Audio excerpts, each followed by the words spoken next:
Alors aujourd'hui, bien, commençons enfin à aborder nos maladies spirituelles proprement dit. Donc on l'a vu, l'usage contre nature de nos facultés, la perte de la finalité spirituelle, eh bien, a été remplacée par cette recherche infinie des plaisirs sensibles. Et donc voilà le fond de notre état de maladie spirituelle que nous avons abordé les dernières fois. Alors cet état fébrile, eh bien, sera évidemment un terrain favorable à toutes sortes de maladies que l'on appelle en théologie les vices, qui est la source de mauvaises actions. Donc c'est un vice, c'est le fruit bien d'une volonté perverse, d'une volonté qui va être séparée, qui va être opposée à celle de Dieu. Donc d'où le désordre. Et cet état contre nature, désordonné, eh bien, va être la source à son tour d'une quantité d'actions mauvaises qui sont contraires à l'ordre, à la nature, à la loi divine, au commandement de Dieu, à la volonté de Dieu. Et c'est ce qu'on appelle les péchés. Donc les vices produisent les péchés. C'est une faute, donc, dans la volonté. Alors cet état de passion désorientée, de vice, de péché, eh bien, va rapprocher, et les pères le signalent souvent, va rapprocher le pécheur, et le malade, à un état proche de celui d'un drogué ou d'un fou. On va constater parfois dans les vices, dans les passions, une certaine ivresse de la volonté. Et puis un aveuglement sidérant de l'intelligence. Comme si on avait... Et puis bien sûr des actions gravement déviantes. Et ça nous fait penser bien en effet à quelqu'un qui délire, à un fou, à un drogué, à un homme qui n'est plus un homme. À une sorte de folie. Et les pères comparent souvent nos maladies spirituelles à de la folie. Et pour certains cas, c'est évident. Alors, ces maladies, ces vices, ces péchés sont évidemment, on l'a dit, nombreux.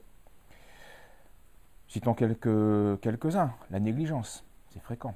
L'ignorance, l'impiété, la fausse opinion, la mauvaise opinion, l'hérésie, le blasphème, la colère, l'amertume, l'emportement, la haine des hommes, la rancune, la calomnie, la tristesse déraisonnable, la peur, la lâcheté, les disputes, la rivalité, la jalousie, la vanité, l'orgueil, l'hypocrisie, le mensonge, l'infidélité, l'avidité, l'amour de la matière, l'assédie, on verra ce que c'est, la bassesse d'âme, l'ingratitude, le murmure, la présomption, l'arrogance, la vantardise, l'amour du pouvoir, le désir de plaire aux hommes, la ruse, l'impudence, l'insensibilité, la flatterie, la sournoiserie, la dissimulation, la duplicité, la filotie, l'amour de l'argent, la méchanceté, la gourmandise, la gloutonnerie, l'ivrognerie, la luxure, l'adultère, l'impudicité, l'impureté,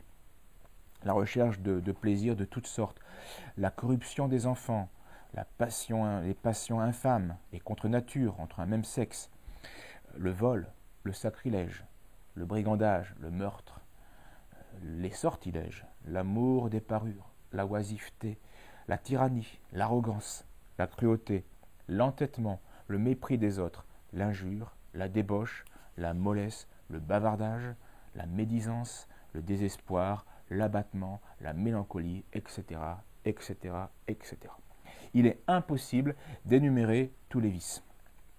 Par contre, il est possible de les classer tous en 7 catégories, en 7 passions dominantes, 7 mauvaises pensées, ce qu'on appelle les 7 péchés capitaux, qui eux, à leur tour, vont engendrer tous les péchés possibles, toutes sortes de péchés. Et saint Thomas, dans sa somme théologique, la Prima Secundae, la question 84, à l'article 4, va justement classer ces maladies en 7 classes, en raison de la fin pour laquelle le péché va se mouvoir, pour la volonté désordonnée va mouvoir et vouloir ce péché.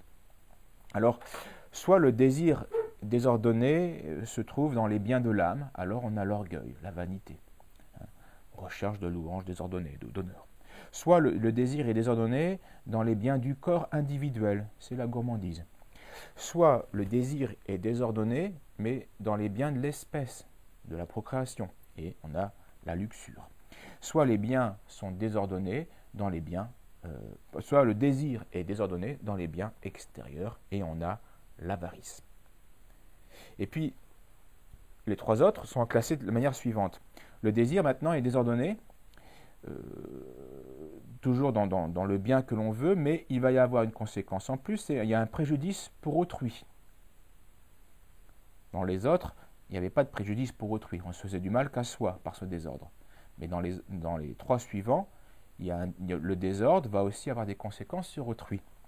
Alors si ce autrui c'est Dieu, c'est ça, si c'est le bien divin, alors eh bien c'est la tristesse, qu'on appelle aussi l'acédie, c'est-à-dire cette perte du bien spirituel qui est vue comme un mal corporel. Si ce préjudice à autrui est le prochain, mais qui est simplement envié, alors c'est l'envie. C'est le mépris de celui qui empêche notre propre excellence. Mais ça reste encore intérieur, on lui fait du... Voilà. Et puis le troisième désir de donner qui va nuire à autrui, ce sera quand le prochain ne sera pas seulement envié, mais en tout cas attaqué concrètement. Et ça, c'est la colère, où la volonté veut détruire celui qu'elle voit comme un obstacle à son propre bien. Donc là, on a les 7 péchés capitaux. Orgueil, vanité, gourmandise, luxure, avarice, tristesse, envie, colère. Mais on peut encore aller un peu plus, on peut encore mieux classer de manière encore plus radicale. À la source de ces 7 pensées, de ces 7 vices, il y a 3 passions dominantes. Et elles ont été bien sûr révélées par Saint Jean, on les a déjà citées. Saint Jean, dans sa première lettre, « N'aimez pas le monde, si quelqu'un aime le monde, l'amour du Père n'est pas en lui. Car tout ce qui est dans le monde est concupiscence de la chair, première passion, concupiscence des yeux, deuxième passion, orgueil de la vie, troisième passion. Et tout cela ne vient pas du Père, mais du monde. » Mais on peut encore être plus radical. Et vraiment là, on sera à la racine. Ces 3 rameaux, ces 3 passions dominantes qui produisent les 7 péchés capitaux, eh bien, peuvent se ramener à une seule et même origine, à un seul et même tronc, à une seule et même racine. C'est l'amour déréglé de soi. C'est ce qu'on avait vu les toutes premières fois. On appelait en latin égoïsme, ou en grec la philotie, l'amour de soi, ou en français l'amour propre, mal compris. Donc tout homme, à divers degrés, eh bien, est accablé par ces maladies spirituelles, par ces 7 péchés capitaux, par ces 3 passions et par cette origine pécamineuse, par cette philotie, cet égoïsme. En germe, il est là. Et donc c'est une illusion de s'en croire exempt, sous prétexte qu'en raison de certaines circonstances favorables, eh bien, elles n'apparaissent pas toutes, toujours, à tout moment. C'est évident, on n'est pas à tout moment coléreux, envieux, luxurieux, etc. Parfois, en effet, donc, une certaine activité intense ou d'autres circonstances favorables, nous l'avons dit, ou alors un vice qui est dominant, eh bien, va avoir pour conséquence que provisoirement, temporairement, eh bien, les autres passions ne se manifestent pas. Par exemple, un orgueilleux va être capable de faire taire certains vices, eh bien, pour alimenter sa vaine gloire ou pour ses projets. L'orgueilleux sera par exemple mortifier son ventre et faire taire la gourmandise pour paraître quelqu'un d'ascète ou pour impressionner. C'est un exemple. Et Saint Jean de Climac a fait cette remarque assez terrifiante, mais bien juste, bien réelle. Donc Saint Jean de Climac, c'était un père abbé donc, au Sinaï, au 7e siècle. « J'ai vu bien des gens vivant dans le monde échapper à la tyrannie des désirs charnels, du simple fait des soins, des soucis et des veilles consacrés aux affaires terrestres. » Ouais. Donc quand on est fort occupé, on n'a pas le temps. Mais une fois entrés dans la vie monastique et libres de tout souci matériel, ils se sont laissés lamentablement corrompre par l'ardeur du corps. Donc ça confirme bien que on a toutes ces maladies, on les a en germe, même si elles ne se manifestent pas toutes, toujours et tout le temps.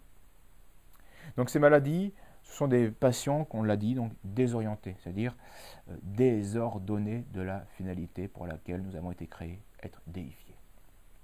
Alors c'est pourquoi bien, les pères appellent ces maladies, tantôt bien, ils vont parler de pensées charnelles, ou de pensées passionnées, ou de pensées malignes, ou d'esprits malins, ou d'esprits mauvais, ou d'esprits méchants, etc. Parce que, avant de se traduire en actes, toutes ces maladies ont commencé dans l'esprit.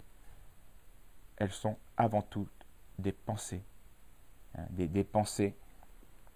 Et on revient essentiellement. Souvenez-vous notre Seigneur qui disait, la vérité vous rendra libre. C'est l'adhésion de notre intelligence à notre finalité. C'est la soumission, c'est l'acceptation de notre finalité. C'est ça la clé de la guérison, comme ça a été l'origine du drame. Et donc, voilà pourquoi ces vices sont avant tout des pensées. Et on en guérira en les remettant dans des pensées ordonnées, alors qu'elles sont maintenant des pensées désordonnées. Alors maintenant, il nous reste à voir, c'est la racine, la philotie, et ensuite on verra les unes après les autres, ces passions malignes, ces pensées charnelles. Voilà, à la prochaine fois et merci.